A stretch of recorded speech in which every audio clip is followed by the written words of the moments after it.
That's great. I think a lot of churches end up doing karate or martial art type things because they don't introduce the deeper spiritual things. In general, it is we're to like one another, we're to respect one another, we're to respect one another. This is an attitude thing. It's a mind thing. It's yes, we're learning these skills, but we're not. You know, it's just He makes a point of that. Somebody does this legally. Yes, but we're not going to do that. Right. We're going to do this.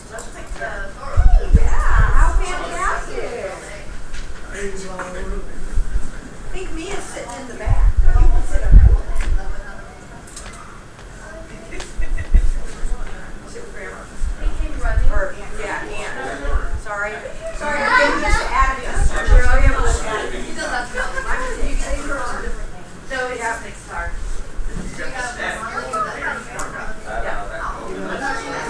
Yeah, we don't drive up there yet. It's smaller. But that's how it happened today. No, Nick's back there with trying to get out from the stage. I'm ignoring the situation. Yeah, I just realized it.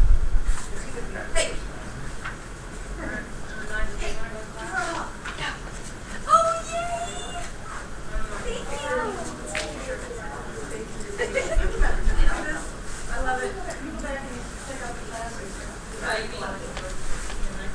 Yeah. It's so dramatic sometimes. Oh, I think it's 1,000. Wednesday night. I think. I got that wrong. I did to the fourth drum? Yeah. No, Yeah. because I went out. How's that? I took advantage of my mom and dad being Yeah. here. Just for in fact, not even 24 hours. They got here at 3 in the afternoon and left at 5. So they're heading back. They're back here.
New Testament.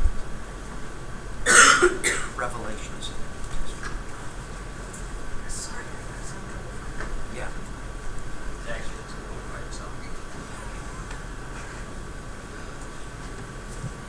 Okay, let's pray. Our Father, we give you praise and glory and honor again and again. Thank you for being God. Thank you for being a loving God. May we trust you because you have all power, all knowledge, all wisdom, and you want what is best for us. Help us to trust you more and more each day. May trust and faith and love for you consume our hearts and our minds, our souls, and all of our lives. May we serve you as sincere and diligent servants of yours. Thank you for your grace. Thank you for saving us from Satan good things. Thank you for this congregation. We pray that you will bless us as we exist in this community. We pray that you will bless us as we study together right now from your words. Help us to understand, and may we have wisdom to apply the lessons we learn in our lives. Bless those who are still coming this morning. Be with those who are sick, we pray. Again, we thank you for all good things, and most importantly, for Jesus Christ and for forgiveness. In Jesus' name we pray. Amen. Today, survey of Revelation 15, 1 through 26 for the third and last time. Here it is, our breakdown. We're looking at the judgment of what I am calling the lead antagonists. Today's class, chapter 15, 1 through 26, a third and final time, asterisk. That's to remind me to tell you that today we are going to, comparatively, compared to what we have been doing, today we are going to plunge into speculation. Two things about this. Number one, bear with me, and you'll see that to the amount that we do plunge into speculation, I think you'll agree that it is somewhat called for. Let me build my case in a minute. And number two, you will note that and I don't think anybody in here, is going to say, oh, because of the speculation, therefore we base some doctrine on it, or we base some action or authority for some action on the spec. We're not going to do that. We're just going to look at something because I think that we are somewhat, I should say, requested or called, or something is emphasized that we will look at. All right. Last week, we ended the class talking about what we can or what we can know about who and what. The dragon is Satan. You can look this up in the text. The dragon is Satan. The sea is the peoples and the nations. The beast is the Roman Empire. Compare Daniel 7 with Revelation 13. When you compare those, you come up with, this is talking about the same thing. Like I said last week, most people agree with this. Even literalists, even dispensational premillennialists, they'll agree that, yes, the beast is Roman Empire. They don't dispute the what, they dispute the when. Oh yeah, it's talking about the Roman Empire, but since it didn't happen literally, we're still looking for it to happen literally in the future. Again, they don't dispute the what. The beast is the Roman Empire. I already just said that. The second beast is the false prophet. I dabbed my toes into speculation here when I said it is the provincial tribunals. That's what I think. I'm not the only one that thinks that. But if there's any range of different opinions, it really comes down to what is the second beast? What is this false prophet? That's where you read a lot of different opinions. I took a stab at it.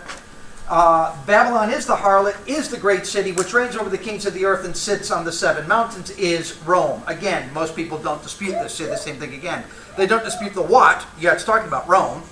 They dispute the when. Of course, my understanding of what we've discussed so far, well, it's back then, okay? It's figurative, it's back then Rome was judged. All right, we want to look at this. The beast is the Roman Empire. We're going to focus in on that. I'm just going to take the same thing, put it up there. Highlighted empire. The beast is the Roman Empire. Compare Daniel 7 and Revelation 13. If you want to do that again, we can. At the same time, the beast is also one specific Roman emperor. Revelation 17. We're going to read this text because we're going to camp out on this a bit today. Revelation 17. I'm going to begin in verse 5. On her forehead a name was written, a mystery. Babylon the Great, the mother of harlots, and of the abominations of the earth. And I saw the woman drunk with the blood of the saints, with the blood of the witnesses of Jesus. When I saw her, I wondered greatly. The angel said to me, why do you wonder? I will tell you the mystery of the woman and of the beast that carries her, which has the 7 heads and the 10 horns. The beast that you saw was and is not, and is about to come up out of the abyss and go to destruction. And those who dwell on the earth, whose name have not been written in the book of life from the foundation of the world, will wonder when they see that the beast, he was and is not, and will come. Here is the mind which has wisdom. The 7 heads are 7 mountains on which the woman sits, and they are 7 kings. 5 have fallen, 1 is, the other has not yet come, and when he comes he must remain a little while. The beast, which was and is not, is himself also an 8th. So the beast is the empire. That's in Revelation 13. Might be in Romans 2. That's in Revelation 13. And in Revelation 17, the beast is both the empire and also stands somehow for a specific emperor. We'll keep going just to get this text in our mind. Verse 11, the beast which was and is not is himself also an 8th, and is one of the 7, and he goes to destruction. The 10 horns which you saw are 10 kings who have not yet received a kingdom, but they receive authority as as kings with the beast for 1 hour. These have one purpose. They give their power and authority to the beast. These will wage war with the Lamb, and the Lamb will overcome, because he is Lord of lords and King of kings, and those who are with him are the called and the chosen and the faithful. And he said to me, the waters which you saw where the harlot sits are peoples and multitudes and nations and tongues. And the 10 horns which you saw and the beast, these will hate the harlot, and will make her desolate and naked, and will eat her flesh and burn her with fire. For God has put it in their hearts to execute his purpose by having a common purpose, and by giving their kingdom to the beast until the words of God will be fulfilled. The woman who you saw is the great city which reigns over the kings of the earth. While we're reading through these texts, several times I'm going to step over here and say, this has got really not much to do with the main thought that we're talking about, but I want to bring out this point. What I want to bring out right now is that these 10 horns, verse 16, these 10 horns, which are in verse 12, 10 kings. So, of this beast, which we understand is the Roman Empire, it has 10 horns. 10 kings. Yep, that makes sense. Did you notice in verse 16, the 10 horns which you saw, which are of the Roman Empire, and the beast, these will hate the harlot. So, all this, you mix it in there, and you're looking at one picture of one beast, which comprises different aspects, and some of these aspects hate the bigger part of the picture that they are a part of. You get it? Now, the bigger part of the picture that they are a part of is Rome. So part of Rome hates Rome. Does that sound like they are united? Can you think of a prophecy anywhere in the Old Testament that indicated that Rome, as an empire, would not be a stable, united empire? That's the image in Daniel chapter 2. Daniel 2. Yeah. We've already seen this, where God says, look, it's going to be the clay mixed with the iron, and it's, what does it represent? It represents a kingdom that's just, it divides against itself, that it won't stick to itself. That's exactly what we have going on here. My point in bringing this out is not so much to do with that right now, but just to say, hey, look, we've already seen this one little aspect somewhere else, okay? Or, yeah. When I think about that, I'm always amazed by the fact that we talk about how each nation should recognize that they're not the answer to the world's problems. They're not the fulfillment of everything. They're not the pinnacle of humanity, all this stuff. They even had a prophecy there that's frankly insulting when compared to Babylon and Persia. They're the feet, right? And yet there was still a lot of arrogance. Yeah. Especially with that. Yep. Yeah, that's a huge point here. In fact, we'll make it in just a few minutes again, what you've just said. All right, so we're back here. The beast is the Roman Empire. The beast is also one specific emperor. Remember, verse 11, the beast which was and is not is himself also an 8th, that is a king. So the beast is the Roman Empire, and the beast is also the emperor, which makes sense. You've heard of a king without a kingdom is what? A king without a kingdom is worthless.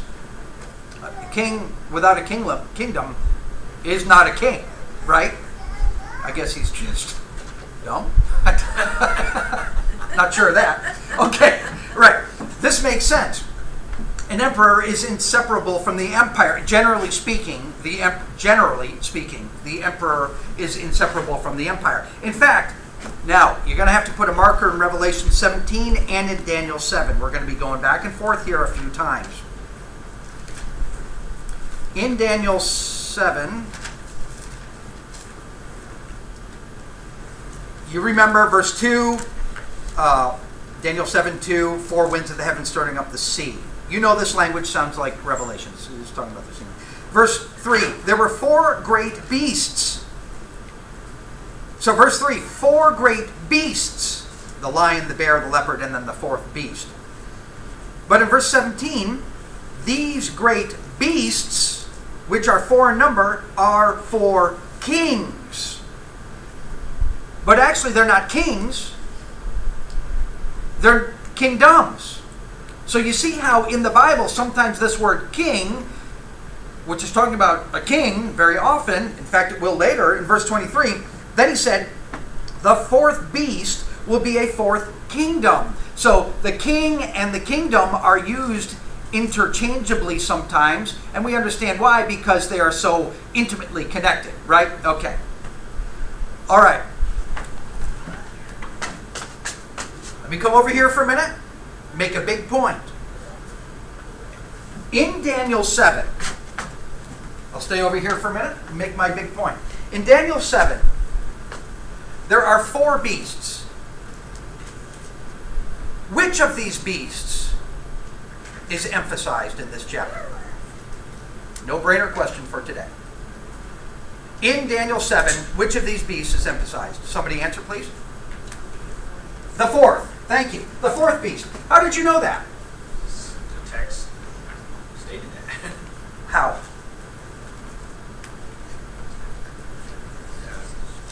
He's described greatly. He's described greatly. I mean, The focus is on it because he spends the whole chapter talking about the 4th beast, right? Okay. Now, what I'm going to say is, as we've just used this system to figure out, oh, guess what he's talking about? He's talking about the 4th beast. We didn't discover that. That's a no-brainer. What I'm here to say is, okay, now let's use that system and say, in the 4th beast, now let's use the same process we just used. Now let's apply it to the 4th beast. What is focused, what is emphasized in the 4th beast?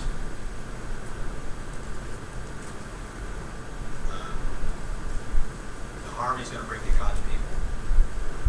Who?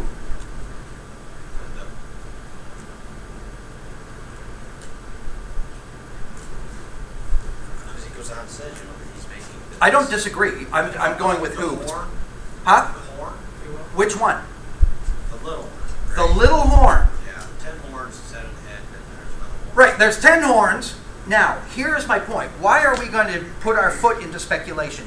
Because God, through Daniel, focuses on this 10th horn, this 11th horn, okay? In verse 7 of Daniel 7, so here I'm throwing this up there, I'm going to leave it up there. Now I'm actually over here because I want to save this for, why are we talking about what we will be talking about in a minute? All right, know well Daniel, God's focus on a specific king. Compare this, that, the other, another. Here's this one, and then there's this one. And he's always driving us to this one right here, okay? Verse 7, 10 horns at the end of it. While I was contemplating the horns, behold, another. And so suddenly, yeah, there's 10, wham! And we all go to that one. And he does it over and over. Verse 11, I kept looking because of the sound of the boastful words which this number 1. Look at this number, this 11th horn. We're looking at this 11th horn. And after the vision, Daniel wants to know what's going on. Verse 17, these beasts, which are 4 in number, are 4 great kings. And Daniel says, that's great, but I want to know about the 10 kings. And then when he wants to know about the 10 kings, he says, I want to know about that 11th king. Verse 20. Verse 20. He wanted to know the meaning of the 10 horns that were on its head and the other horn which came up. Verse 23.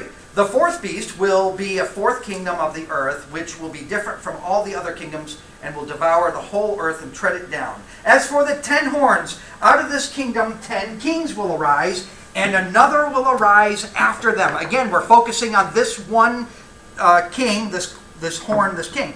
And he will be different from the previous ones and will subdue 3 kings, and he will speak out against the Most High and will wear down the saints of the Highest One. He will intend to make alterations in times in the law, and they will be given into his hand for a time, times, and half time. But the court will sit for judgment, and his dominion will be taken away. This whole chapter is forcing us to not just Rome, not just the empire, the emperorship, but really it's forcing us to, there's somebody here that I'm talking about. Okay.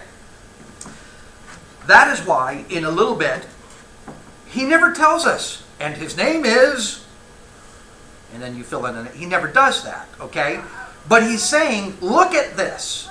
And so I'm going to look at it, tell you what I can, and then we'll move on. Maybe you have a thought yourself. Back in so now we're back in our main theme for now. We're trying to understand the relationship between this beast as empire and this beast as emperor. The beast is the Roman Empire. The beast is also one specific Roman emperor. This makes sense. An emperor is inseparable from the empire. The 4 beasts were 4 kings, but really a kingdom. Now, let's get back into Revelation. Keep your marker here. I didn't bring a marker, of course, but I have an extra one. So I did bring one, of course. In Revelation 17, the beast as the Roman Empire. Now we're looking at the empire aspect of it. Verse 8 says, the beast that you saw is not, and is about to come up out of the abyss and go to destruction. Now he'll not only say this once in this verse, but twice. And those who dwell on the earth, whose name is not written in the book of life from the foundation of the world, will wonder when they see the beast that he was, is not, and will come. He had already said this essentially in Revelation 13. Verse 3, I saw one of his heads as if it had been slain, and the fatal wound was healed. So he was alive, he received a fatal wound, was not, but he's brought back to life. We'll see in a second. Verse 12. He exercises all the authority of the first beast. He makes the earth and those who dwell in it to worship the first beast, whose fatal wound was healed. Verse 14. He deceives those who dwell on the earth because of the signs which was given to him to perform in the presence of the beast, telling those who dwell on the earth, make an image to the beast who had the wound of the sword and has come to life. Notice right there, he confirms what we've been saying. This fatal wound actually was fatal. So, was not, is. Okay, notice this is a focus point. He says this 2, 3, 4, 5 times about this beast. He'll say, he was not, is. Again, he's calling attention to that. So it's a focus point. Back in chapter 17, one more thing to notice about this beast, this empire. Verse 8, it was, it is not, it is about to come up out of the abyss, and it goes to destruction. All right, the reason we bring these up is because, remember, the beast is the Roman Empire. The beast is also an emperor. So you can expect some similarity. And sure enough, we've already seen it in verse 11. The beast, which was and is not, is himself also an 8th, and is one of the 7, and he goes to destruction. Notice, the language is the same. By the way, if he goes to destruction, remember, the beast is a king.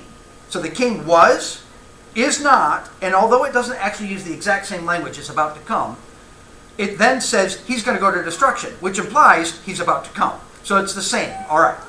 Comments and questions about what we've talked about here? Right now, what we're doing is just getting some similarities.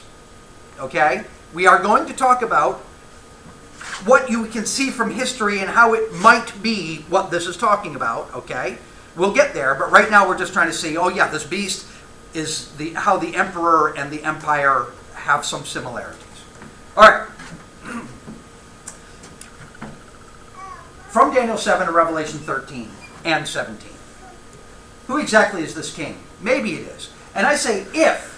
I don't know if we're supposed to know exactly who it is. I guess not, because he didn't tell us. But he does tell us to focus on it. Focus on this, okay? So we will spend a little time.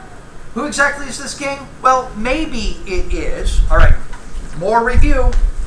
In Daniel 7, in the time of the beast, Daniel 7 talks about in the time of the beast, which is Rome. Revelation 13, in the time of the beast, which is Rome, right? Remember this next little piece. In Revelation 17, what is attributed to the whole empire is associated more specifically with one emperor. Which is what Daniel says. Now listen, here is Daniel 7. I picked out what I want to look at. Daniel 7, this horn, this one, uttering great boasts, he will speak out against the Most High. He. In Revelation 13, there was given to him a mouth speaking arrogant words and blasphemies. He opened his mouth to blaspheme against God, to blaspheme his name and his tabernacle. In Revelation 13, it's talking about the empire as a whole, but in Revelation 17, it says, look at this one king. This he will wage war, wear down the saints. He will be overpowering them. Revelation 13, it was given to him to make war with the saints and to overcome them. And for times, and half a time. Which time and multiple times is at least 2, which makes 3, and half is 3.5. 42 months is 3.5 years. That seems to be the connection. The point being, he only has control for a little time.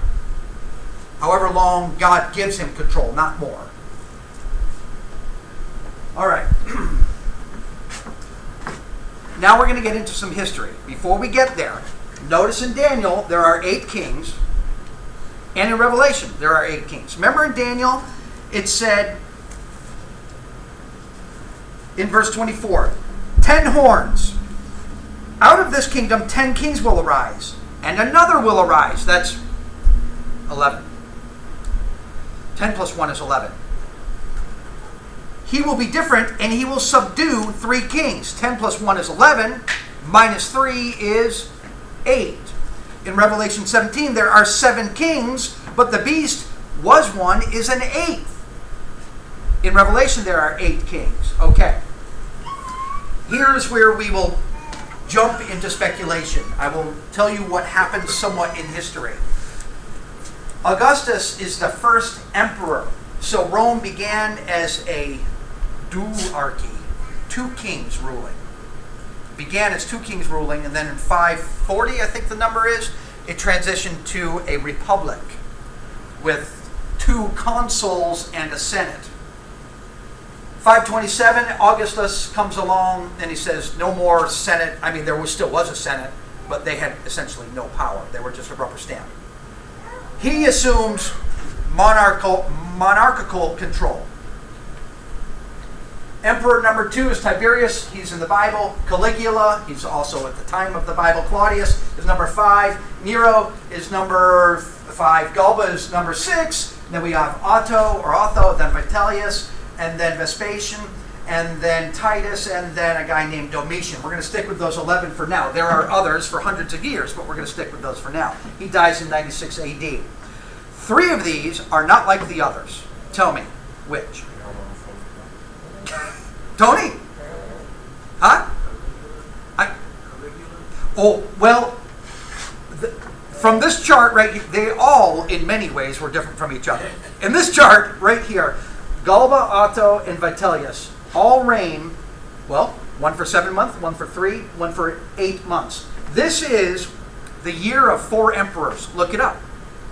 The year of 4 Nero dies in, I think it's July of 58. He commits suicide. First, get this, he's the first emperor to commit suicide. That's big. Our king just committed suicide. Is that good? Is that healthy for the nation? No, that's a symbol of what? That's significant of what? Things are not well. Okay. Galba will reign until January. So we have January in 69, Otto in 69, Vitellius in 69, dies in December, and then Vespasian also reigns in 69, the year of 4 emperors. Now, here is what you will not know from the math. In the beginning of the civil year 69, the legions of Germania refused to swear allegiance and obedience to Galba. Is he their emperor?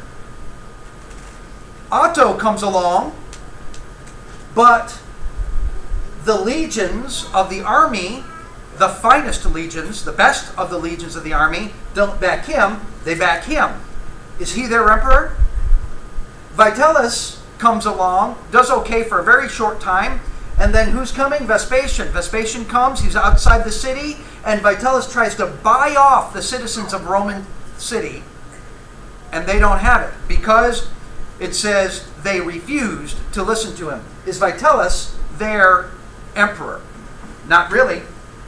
Now, God would say yes, because he's in control, but they are refusing it. Here's what a heathen, this man is by no means, he's a Christian by tradition, but he's more of an atheist. The chapter heading is Emperors Made Elsewhere Than Rome. He gets that from, I think it was Suetonius. He concludes this little section talking about this time. The year AD 69 had seen 4 emperors, candidates of the armies rather than of the Senate and the people of Rome. Did you hear that? Yeah, they ruled the armies, but not the people of Rome, is what he says.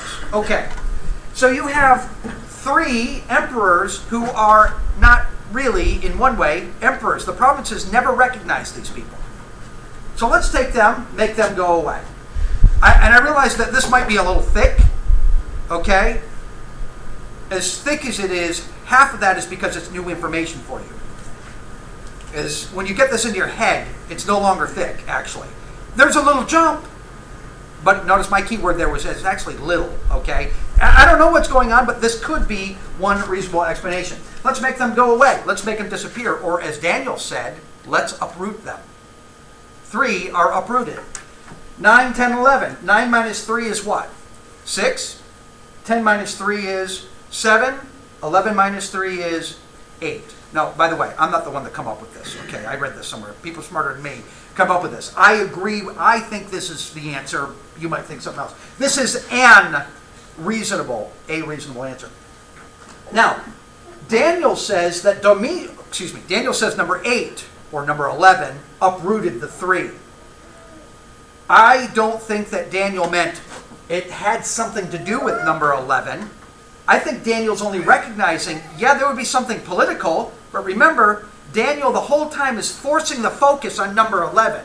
So in saying number 11 uprooted 3, number 1 recognizes, yeah, something funny was going on in that year or that time with those emperors, but it also focuses on number 11, okay? I think it's just a device. Notice, at this time you'll have the emperor what? The empire was not, and the empire is. During this time, you can go look it up, people wondered what is going on. In fact, this man will write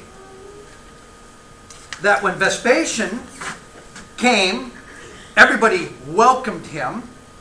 They eagerly accepted him in the hope of restoring stability, because they understood this is not good. There's civil war, there's wars on the outside, it was chaos. All right, this will bring us to Revelation. In Revelation, let's read chapter 17, verse 10. There were 7 kings. 5 have fallen. Augustus, Tiberius, Caligula, Claudius, and Nero have fallen.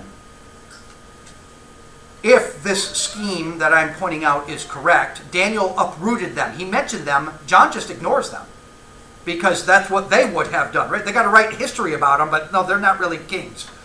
Vespasian is, Titus is not yet come, and Domitian is an 8th. Again, we have the focus even here on Domitian. Notice, the emperor was not, and the emperor is. Domitian, in verse 11, it says, the beast,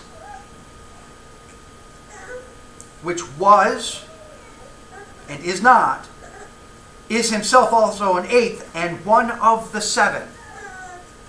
So this number 8 is one of the 7. Okay, that sounds funky. By the way, if you want these charts, you're more than welcome to have them. You can read this in other books than mine. I don't have a book. He was, is not, and is one of the seven. Okay, so there was a pagan idea that Nero, although he was dead, hadn't died or would come back to life. Here's a quick, I just want to read this. Tacitus, who is not a Christian, writes, he's a Roman senator and historian, writes about this time period of the year of 4 kings, that there was a counterfeit Nero running around. He was dead. Persons were found to summon the captains in the name of Nero, the pretender himself. And it goes on to say, so we have somebody running around claiming to be Nero. Otto, one of the emperors, actually took Nero's name. He said, I'm Otto Nero. He resembled Nero. About this time in Achaia and Asia Minor, by the way, you ever hear of Asia Minor before? Yeah, what's that? That's where we're reading right here. They were terrified by a false report that Nero was at hand. Various rumors were current about his death, and so there were many who pretended and believed he was still alive. The adventurers and the enterprises of other pretenders I shall relate in regular discourse of my work. The pretender in this case is a slave from Pontus. We'll read one more from Suetonius. Again, not a Christian. Talking about Nero, he met his death in the 32nd year of his age on the anniversary of the murder of Octavia. And such was the public rejoicing that the people put on liberty caps and ran all over the city. Yet there were some who for a long time decorated his tomb with spring and summer flowers, and now produced his statutes on a rostra in the fringed toga, and now his edicts, as if he were still alive and would shortly return and deal destruction to his enemies. Nay, more, this king of the Parthians, which is way out there by Media and Persia, when he sent envoys to the Senate to renew his alliance, he earnestly begged this too, that honor should be paid in the memory of Nero. In fact, 20 years later, when I, Suetonius writes, when I was a young man, a person of obscure origin appeared who gave out that he was Nero, and that the name was still in such favor with the Parthians that they supported him vigorously. And when the Romans said, we want that guy who thinks he's Nero, they wouldn't give him, or they gave him up with great reluctance. The idea is they had this idea in Asia Minor that Nero would come back to life. Now, Domitian, when you think of emperors who persecuted Christians, who's the first one you think of? Nero. Domitian was the first one to do it, to make Christianity illegal. His torture was in the same light as Nero's, making him, Nero revived. So it could be that John plays off of what they think. Yeah, Nero's coming back. And he says, yeah, Nero came back in the form of Vespasian, specifically talking about persecuting Christians. That could be. Because there was not much, basically Christians were not really persecuted during this time. Okay? During this time. They were again from Nero and again in Domitian's time. Let me just throw out this one last thing. It says Vespasian is in the text. Vespasian is, it doesn't say Vespasian in the text. It says, there are 7 kings, 5 have fallen, 1 is. According to the math, this math, that would be Vespasian. How do we get Vespasian is if the persecuting that's going on doesn't actually fit that time? And I suggest that this whole book is written somewhere around 90, 92, 93 AD. How can you get Vespasian is? All right. Apocalyptic literature. Anybody know anything about it? This is the first word in this text is apocalypse. This is apocalyptic literature. Does anybody know anything about apocalyptic literature? About the authors? Okay, there's a bunch of apocalyptic literature out there, especially during the Maccabean era. And what did they do? In fact, the critics of Daniel, when do they say Daniel was written? Critics of Daniel say Daniel was written when? During the days of the Maccabees, 170 BC. they say that the author wasn't really Daniel, but what? He wasn't really Daniel, but he... Well, because of the great detail that Daniel gives, they said, how could he have possibly have given that when, Right. so far ahead like that? Yeah, so he wasn't Daniel, they say. The author was not Daniel. The author claimed to be Daniel. The author claimed to be somebody who lived far, far before them. Apocalyptic literature frequently says, I'm an author that lived a long time ago. When they know, no, it didn't actually happen a long time ago. This author did not write a long time ago, okay? This is apocalyptic literature. It would fit plug and play with the standard operating procedure of apocalyptic literature. For John to write in 90, 92, 95 and say Vespasian is right now. I'm throwing this back, but y'all know that you've received this from me in 95 AD. It does work, is my point. It works.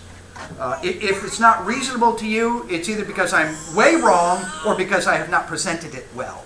Because if you see what they used to do and you say, yeah, this kind of makes sense up and down. Anybody comment or question? I'm done with the speculating for now about who this was. I focused on this because God said focus on this, and then we stepped into speculation here. It is a way that works. They're about to return to the abyss, though, right? Yes? They was, is not, is, and then. Yep. And then we see downfall again in a moment, right? Right. Okay. Yep. But that kind of language that's going to happen later. Say it again? That kind of language, they're going to fall into the abyss, that's going to happen to them later. Right. So with the speculation thing, the Vespasian idea that he is lends a little bit to the idea that some people think that the letter was written before the fall of Jerusalem. Yes, it does. And just that much is speculation. Yep. That's all I. Yep. Yeah, right. I'm not presenting you all the different options. I was told last time I did this never to do that again, so I'm never going to do that again. You can go look up at all your options at home, and I'll just tell you what I think. I'm presenting what I think, and I'm by no means absolutely certain that this is the way. I know it's a reasonable one. Okay. Was Rome judged in the first century? I mean, this text, which talks about Rome, says, soon, now, it's done. I've judged you, Rome. Was Rome judged in the first century? Because, I don't know if you've been to Rome. Anybody ever driven in Rome? Yeah. If you've driven in Rome, then Rome still is. Because they didn't have cars, but you're not that old. Right. Right. No, Rome still is. But if you look at this picture, Rome is not. How do we reconcile the two? There's a lot in Rome now that isn't. Okay, first, hold that thought. That's part. There's two parts. Number one, Domitian died. If it's Domitian, whoever it was, whoever that's talking about, look at this king. Guess where that king is? Dead. Remember, the king is saying, "I'm God. I'm God," and you can find all of the solutions to your problems by submitting to me and the Roman Empire and the Roman Emperor. And guess where he is? He's dead. Daniel 7 and Revelation, we'll just skip Daniel 7. Revelation 11, Revelation 17:11. The beast which was and is not is himself also an eighth and is one of the seven, and he goes to destruction. Webbo! Dead. Oh, what about the saints? What about the true Almighty? Verse 14, these will wage war against the Lamb, and the Lamb will overcome. And then it talks about, and those who are with him, called the faithful, the chosen, and the called. Right? So, in one way, Rome was judged in the first century. How? Whoever, I wrote Domitian, I probably shouldn't have been that confident with that, but whoever it was is dead. And so if you're wondering, who should I submit to, emperor or Christ? Emperor's judged. And as George pointed out, the Christian persecuting Rome, the Rome of that day, no longer exists. Okay? George said there's a lot of things have changed in Rome. That's exactly the point. Compare this. Genesis 2:17, the Lord, 2:16 said, the Lord commanded the man, saying, from any tree of the garden you may eat freely, but from the tree of knowledge of good and evil you shall not eat. For in that day that you eat of it, you shall surely die. Did they die in that day? In one sense. In one sense. Yeah. Actually, in two senses. In one sense, how? Well, spiritually. Spiritually. And in the other sense, did they die in that day? Well, death came to the earth. They began to die in that day, physically, right? They began to die in that day. You come to America on the boat or even in the airplane. You say, "We have arrived," when you see the Statue of Liberty. We're in America. Yes, you're in the beginning of America. And guess what? There are 3,000 more miles to go in America, right? I talked with somebody who told me that when their spouse was diagnosed with cancer, though their spouse lived for several years afterward, the person told me that the day that spouse was diagnosed with cancer, they began mourning that spouse. Now, I'm not suggesting that we do that, but the point is this. From that day, the end had come. It was just a matter of time. In the Old Testament, compare Isaiah 13, talking about Babylon's overthrow. The Medes will come. I'm just going to skip it. Soon. And her days will not be prolonged. In the days of Cyrus. Go read the context. When Cyrus comes in 539 BC, Babylon's destruction will be soon, and her days will not be prolonged. Really? Babylon was still in existence for another 400 years. So that the idea of that language is not uncommon. Beautiful. The idea of the language is not uncommon in the beautiful, in the Bible. Which is beautiful. Which is beautiful, right? Why call Rome Babylon? Compare things said in Revelation about Rome that were said in the Old Testament about actual Babylon. If you read Revelation, by the way, what did you say just a second ago? What was your point just a second ago? I said beautiful. You said... The Bible is beautiful. No. That's what I said. The language. The language what? Is not uncommon. The language is not uncommon. Right. In John's day, everything spoken in the Old Testament about actual Babylon had already been fulfilled. So God used the same language to depict the same things about a new sea that, in many ways, was very much the same as the old, real Babylon. Rome, the Babylon of the Old, of the New Testament. Just like Jerusalem and Sodom. Right. Jerusalem's called Sodom. Right. In fact, yes. So in other words, to understand Revelation, I've got a suggestion. I've never picked up the Bible before. Let's just open up Revelation and start reading it. Not at all. No. In fact, I'm a Christian. I've read the New Testament 100 times. Let's just open up Revelation and start studying it. Better than the first approach, but still woefully inadequate. You've got to read, especially Daniel, Ezekiel, and Zechariah also. The Revelation is modeled after the Old Testament. The principles don't change, so the same language will suit it.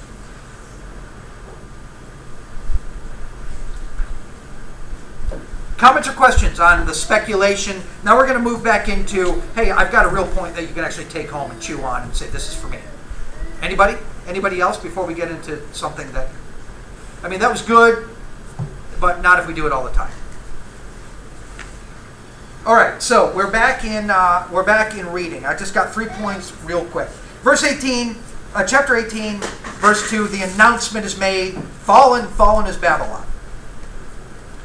Verse 4, I heard another voice from heaven saying, come out of her, my people, so that you will not participate in her sins and receive of her plagues. Stop here.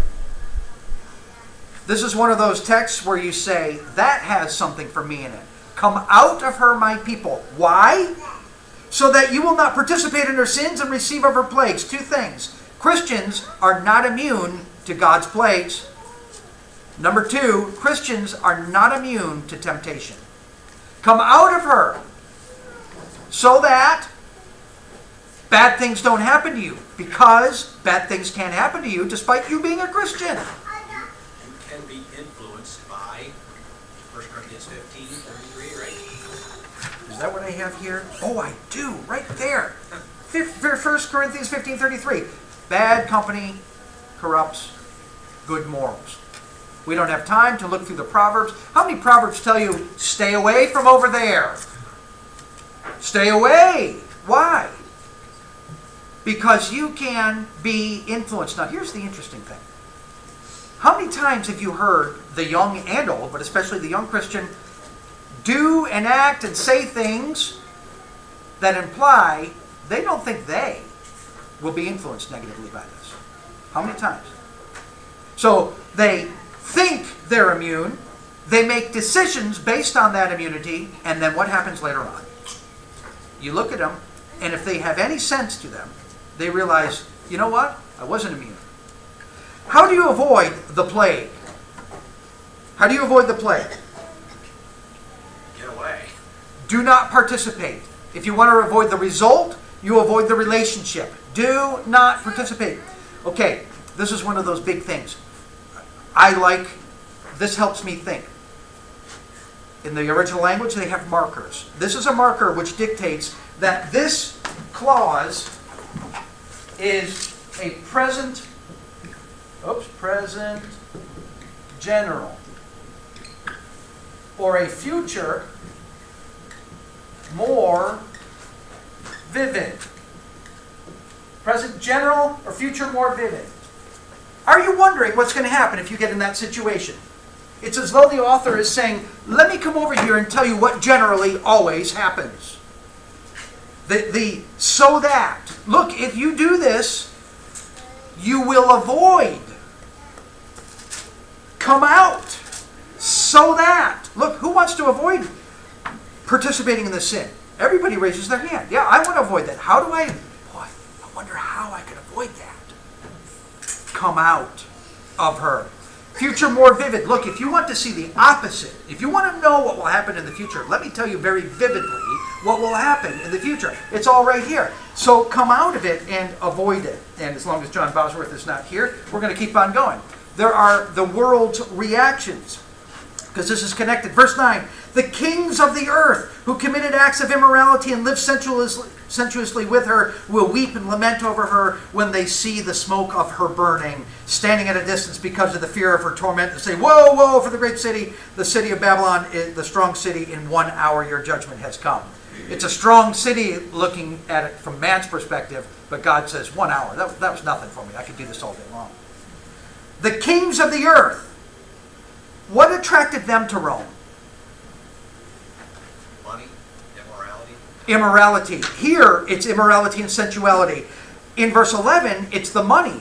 Merchants of the earth weep and mourn because no one buys their cargoes anymore. Verse 17, every shipmaster, passenger, sailor, and as many that make their living by the sea look at Rome and say, oh no, Rome is destroyed. Rome is done for, so I can't make any money. So this tells us something about cities. And I'm not saying that all cities are sin, and all cities, anybody who lives in a city is committing sin. I am not saying that. But what do you find in powerful cities? You find corruptness, corruptful power, and I'm not guessing that anybody in here is like, oh yes, I want some power. Give me some power today. If you are, be careful. More likely, those of us in here just want to make a living. Actually, we'd like to make a good living. And where do you find the good living? At the end of, what's your road?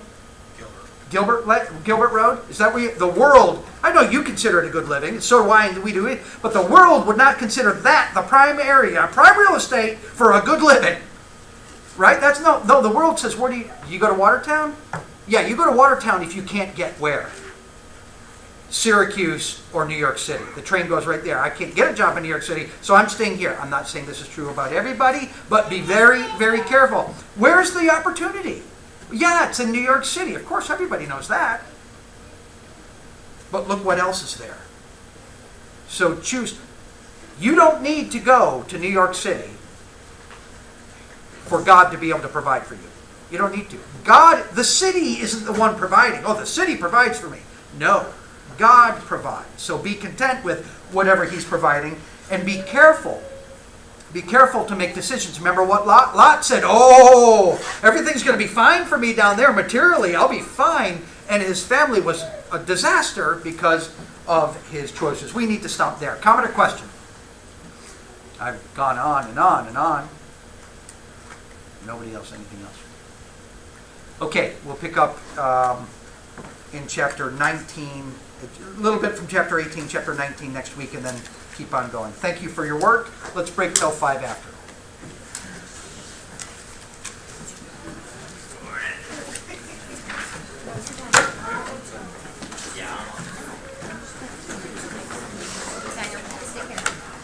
Gilbert Road, is that it? Gilbert Road, yep. The Gilbert's on the farm. Yeah, right. You ever hear of Gilbert Lake? I have, but I can't. It's up between, it's on the, from you, it would be on the other side of from Walton. So, small lake up in the hills. It had a draw from probably 100 miles around it. Okay. You know, but again, you kind of really have to be paying attention.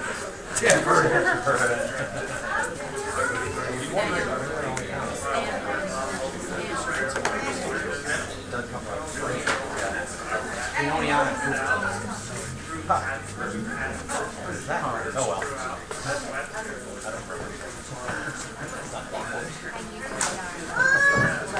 John Leslie, how are you doing, sir? Yeah. I'm just pretending it's a good act. Yeah, good. Living sharp up there. It's a nice chart. It's live action. You see yourself on the screen, Yeah, That's right, then it's a screen. blows my mind.